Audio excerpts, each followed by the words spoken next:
హైదరాబాద్ గాంధీ భవన్ కు చేరుకున్నారు AICC chief Mallikarjuna Kharge. కాసేపట్లో పీసీసీ రాజకీయ వ్యవహారాల కమిటీ, రాజకీయ సలహా కమిటీ సమావేశాలు ఉమ్మడిగా జరగనున్నాయి. మీటింగ్ కు అటెండ్ కానున్న ఖర్గే పార్టీ ముఖ్య నేతలకు దిశానిర్దేశం చేయనున్నారు. దీంతో పాటు త్వరలో జరగనున్న లోకల్ బాడీ ఎన్నికలపై కూడా కీలక సూచనలు చేసే ఛాన్స్ ఉంది. పార్టీని గెలిపించేందుకు ఎలాంటి కార్యాచరణతో ముందుకు వెళ్లాలనే అంశాలపై డిస్కస్ చేయనున్నారు. ఇక దీంతో పాటు జూబ్లీహిల్స్ ఉప ఎన్నికలో పోటీ, ప్రచారం చర్చించనున్నారు ఖర్గే. మీటింగ్ కు కేసీ వేణుగోపాల్, మీనాక్షి నటరాజన్, సీఎం రేవంత్ రెడ్డి, మంత్రులు, ముఖ్య నేతలు అటెండ్ కానున్నారు. హైదరాబాద్ గాంధీ భవన్ కు చేరుకున్నారు మల్లికార్జున ఖర్గే. కాసేపట్లో పీసీసీ రాజకీయ వ్యవహారాల కమిటీ, రాజకీయ సలహా కమిటీ సమావేశాలు ఉమ్మడిగా జరగనున్నాయి. మీటింగ్ కు అటెండ్ కానున్న ఖర్గే పార్టీ ముఖ్య నేతలకు దిశానిర్దేశం చేయనున్నారు. దీంతో పాటు త్వరలో జరగనున్న లోకల్ బాడీ ఎన్నికలపై కూడా కీలక సూచనలు చేసే ఛాన్స్ ఉంది. పార్టీని గెలిపించేందుకు ఎలాంటి కార్యాచరణతో ముందుకు వెళ్లాలనే అంశాలపై డిస్కస్ చేయనున్నారు. ఇక దీంతో పాటు జూబ్లీహిల్స్ ఉప ఎన్నికలో పోటీ, ప్రచారంపై చర్చించనున్నారు ఖర్గే. మీటింగ్ కు కేసీ వేణుగోపాల్, మీనాక్షి నటరాజన్, సీఎం రేవంత్ రెడ్డి, మంత్రులు, ముఖ్య నేతలు అటెండ్ కానున్నారు. రైట్, ఖర్గే మీటింగ్ అప్డేట్స్ అందించడానికి మా ప్రతినిధి షరీఫ్ లైవ్ లో ఉన్నారు. షరీఫ్, ఏంటి డీటెయిల్స్? ఇప్పటి క్రితమే సీఎం రేవంత్ రెడ్డి, ఏఐసీసీ అధ్యక్షుడు మల్లికార్జున ఖర్గే, పీసీసీ చీఫ్ మహేష్ గౌడ్ కొద్దిసేపటి క్రితమే గాంధీ భవన్కి చేరుకున్నారు. ఒకరొకరు కూడా పీఎస్సీ సభ్యులు ఎవరైతే ఉన్నారో వాళ్ళంతా కూడా ఒకరొకరు మంత్రులు చేరుకుంటున్నారు.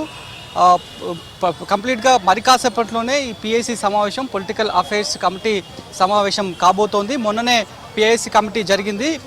దానికి కొనసాగింపుగా మల్లికార్జున ఖర్గే రావడంతో మళ్ళొక మారు పీఏసీ భేటీ కావాలని చెప్పి నిర్ణయం ఈ మేరకు తీసుకున్నారు. పూర్తి స్థాయిలో గాంధీ భవన్ పరిసర ప్రాంతాలంతా కూడా భారీ బందోబస్తును ఏర్పాటు చేశారు. పీఏసీ సభ్యులను మాత్రమే లోపలికి అనుమతిస్తున్నటువంటి పరిస్థితి మనకు కనిపిస్తోంది. ఆ తర్వాత పీఏసీ కమిటీ సమావేశం ముగిసిన తర్వాత పక్కనే ఇందిరాభవన్ ప్రాంగణంలో టీపీసీసీ పార్టీ విస్తృత స్థాయి సమావేశాన్ని ఏర్పాటు చేశారు. అందులో మొన్న పార్టీ వైస్ ప్రెసిడెంట్లు, జనరల్ సెక్రటరీలు ఏఐసీసీ నియమించిందో వాళ్ళతో ముఖ్య నేతలంతా కూడా సమావేశం కాబోతున్నారు. వాళ్ళని ఉద్దేశించి కేసీ వేణుగోపాల్, ఖర్గే మాట్లాడబోతున్నారు. ఏఐసీసీ ఇన్ఛార్జ్ మీనాక్షి నటరాజన్ మాట్లాడబోతున్నారు. మనం చూడొచ్చు, గాంధీ భవన్ మెయిన్ గేట్ దగ్గర బ్యారికేడ్లను ఏర్పాటు చేశారు. ఎవరైతే పీఏసీ సభ్యులు ముందుగానే వాళ్ళ పేర్లను పోలీస్ పర్సనాలిటీకి ఇచ్చారు, ఆ పేర్లు ఆ లీస్ట్లో ఉంటేనే వాళ్ళకి లోపలికి అలో చేస్తున్నారు. వేరే వాళ్ళని ఎవరిని కూడా అలో చేయనటువంటి సిచ్యువేషన్ అయితే మన గాంధీ భవన్ పరిసర ప్రాంతాల్లో కనిపిస్తోంది. ఉదయం సమయం కావడంతో ట్రాఫిక్కి ఇబ్బంది కలగకుండా ట్రాఫిక్ ఎన్ఫోర్స్మెంట్ టీం అంతా కూడా పూర్తి స్థాయిలో డిప్లాయ్ అయ్యారు, ఎన్ఫోర్స్ చేశారు. ఎవరికి ఎలాంటి ఇబ్బంది కలగకుండా పూర్తి స్థాయిలో ఇక్కడ ఏర్పాట్లన్నీ కూడా చేసేటువంటి పరిస్థితి కనిపిస్తోంది. పీఏసీ పొలిటికల్ అఫైర్స్ కమిటీలో మాత్రం కొన్ని ప్రధాన ఎజెండాలపైన సమావేశం ఉండబోతోందనేటువంటి విషయాన్ని పార్టీ చెబుతోంది. వాస్తవానికి క్షేత్రస్థాయిలో పార్టీని పటిష్టం చేయాలి, స్ట్రెంథెన్ చేయాలి. దాంట్లో భాగంగానే పీఏసీ సమావేశంలో కొన్ని మేజర్ నిర్ణయాలు తీసుకోబోతున్నారనేది చర్చ జరుగుతోంది. పీఏసీ సమావేశం కంప్లీట్ అయిపోయిన తర్వాత మీడియా బ్రీఫింగ్ ఏమైనా ఉంటుందా అనేటువంటి ఒక చర్చనైతే ఇక్కడ జరుగుతోంది.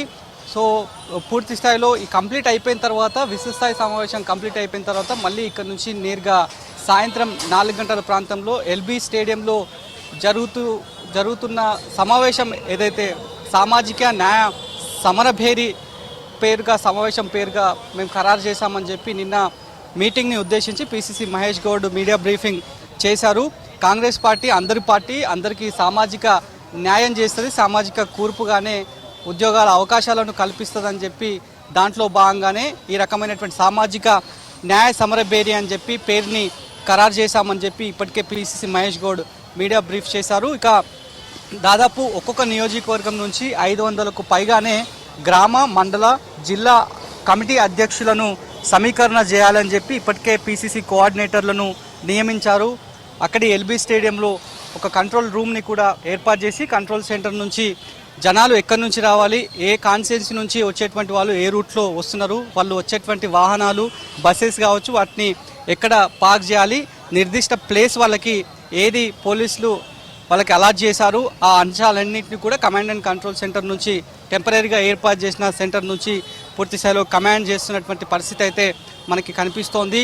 దాదాపు చాలామంది జన సమీకరణ అయ్యేటువంటి అవకాశాలు ఉన్నాయని చెప్పి పార్టీ ఇప్పటికే భావిస్తోంది. దీంట్లో భాగంగానే 2 సార్లు సమావేశానికి సన్నాహక సమావేశాన్ని ఏర్పాటు చేసుకున్నారు. హైదరాబాద్ జిల్లా ముఖ్య నేతలతో ఇన్ఛార్జ్ మంత్రి పొన్నం ప్రభాకర్ సన్నాహక సమావేశాన్ని ఏర్పాటు చేసి దిశానిర్దేశం ముఖ్య నేతలకు చేశారు. ఎక్కడి నుంచి జన సమీకరణ చేయాలనేటువంటి అంశాలపైన పలు అంశాలను ఇన్ఛార్జ్ మంత్రి పొన్నం ప్రభాకర్ చెప్పారు. ఆ తర్వాత ఆ సమావేశం కంప్లీట్ అయిపోయిన తర్వాత రంగారెడ్డి జిల్లాకు చెందిన శ్రీధర్ బాబు మంత్రి ఇన్ఛార్జ్ మంత్రిగా ఆయన కొనసాగుతున్నారు. అక్కడి రంగారెడ్డి జిల్లా ముఖ్య నేతలతో అంతా కూడా సమావేశాన్ని ఏర్పాటు చేసి విజయవంతం చేయాల్సిందిగా ఇప్పటికే కింది స్థాయి క్యాడర్కి అంతా కూడా నేతలకు అందరూ కూడా కోఆర్డినేటర్లుగా ఉన్నటువంటి వాళ్ళందరికీ కూడా దిశానిర్దేశం చేశారు. అంతకంటే ఆ 2 సమావేశాలు ముగిసిన తర్వాత సీఎం రేవంత్ రెడ్డి నేరుగా జూమ్ సమావేశాన్ని ఏర్పాటు చేశారు. అందులో తెలంగాణ రాష్ట్ర వ్యాప్తంగా ఉన్న ఆయా జిల్లాల ఇన్ఛార్జ్ మంత్రులు, AICC in charge Meenakshi Natarajan, PCC Mahesh Goud, deputy CM Bhatti Vikramarka zoom కాల్లో మాట్లాడారు. గుజరాత్లో జరిగిన సమావేశం తర్వాత మొదటిసారిగా ఇక్కడ దేశంలోనే తొలిసారిగా గ్రామస్థాయి కమిటీ అధ్యక్షుల నుంచి నేరుగా ఖర్గే మాట్లాడబోతున్నారు. ఏఐసిసి అధ్యక్షుడి హోదాలో ఆయన ప్రసంగించబోతున్నారు. కాబట్టి ప్రతి ఒక్కరూ తూచా తప్పకుండా సమావేశానికి రావాలనేది కూడా ఇప్పటికే మ్యాండేట్గా ఖచ్చితంగా మ్యాండేట్ చేశారు. సో దానిలో భాగంగానే చాలామంది వస్తారనేది పార్టీ అంచనా వేస్తున్నటువంటి పరిస్థితి అయితే కనిపిస్తోంది. పిఐసి సమావేశం కంప్లీట్ అయిపోయిన తర్వాత సాయంత్రం 4 గంటల ప్రాంతంలో సామాజిక న్యాయ సమరభేరి కార్యక్రమం ఉండబోతోంది. అక్కడ వర్షం పడితే దానికి సంబంధించి కూడా మెజర్స్ తీసుకున్నారు. స్పెషల్గా జర్మన్ టెంట్లను ఏర్పాటు చేశారు. అక్కడి ఎల్బీ స్టేడియం గ్రౌండ్ అంతా కూడా పోలీసులు తమ ఆధీనంలోకి తీసుకొని ఎవరిని ఎక్కడి నుంచి పాస్ చేయాలి, ఎవరిని ఎక్కడి నుంచి అలో చేయాలి అనేటువంటి ఇష్యూస్ పైన పూర్తి స్థాయిలో అక్కడ బ్యారిగేట్లను ఏర్పాటు చేశారు. సో పిఎస్సి సమావేశంలోనే కొన్ని కీలకమైనటువంటి నిర్ణయాలు తీసుకుంటారని చెప్పి పార్టీలో చర్చ జరుగుతోంది.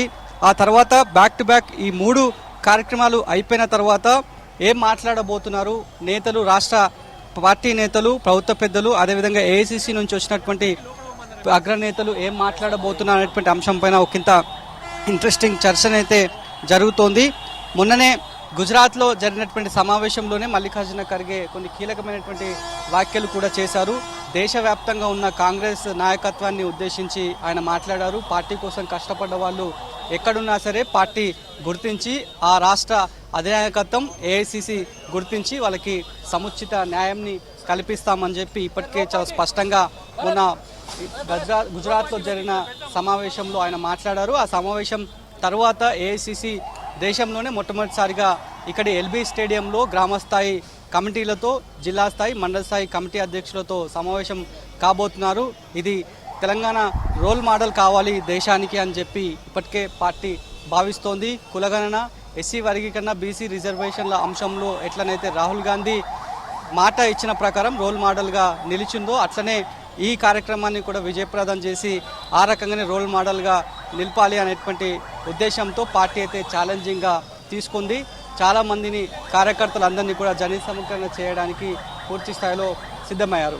ఇక మనం చూడొచ్చు అక్కడ పిసిసి మహేష్ గౌడ్తో పాటు ఏఐసిసి కార్యదర్శి విశ్వనాథన్ అక్కడే ఉన్నారు. ఆ తర్వాత ఎవరైతే వచ్చేటువంటి వాళ్ళు ఉన్నారో ఇంకా కేసీ వేణుగోపాల్ రావాల్సి ఉంది. ఏఐసిసి ప్రధాన కార్యదర్శి కేసీ వేణుగోపాల్ని అడ్రస్ చేయడానికి అక్కడే గాంధీభవన్ మెట్ల దగ్గర వెయిట్ చేస్తున్న పరిస్థితి. కేసీ వేణుగోపాల్ వచ్చిన తర్వాత ఈ పిఏసీ సమావేశం జరుగుతుంది. అంతకంటే ముందు అంటే ఇది పిఏసీ కొత్త కమిటీ సభ్యులతో వేసినటువంటి పిఏసీ సమావేశం ఇది.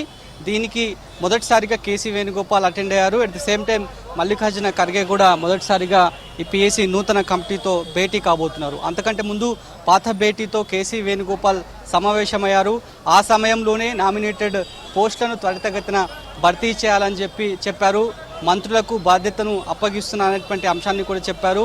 ఇక్కడ నుంచి ఫైల్ని పంపిస్తే అక్కడ పుటప్ చేయడానికి నేను సిద్ధంగా ఉన్నాను, ఏఐసిసి నేతలతో మాట్లాడడానికి, సంప్రదింపులు జరపడానికి నేను సిద్ధంగా ఉన్నాననేటువంటి కామెంట్ని పాత పిఎస్సి కమిటీతో జరిగినటువంటి సమావేశం భాగంగా కేసీ వేణుగోపాల్ మాట్లాడారు.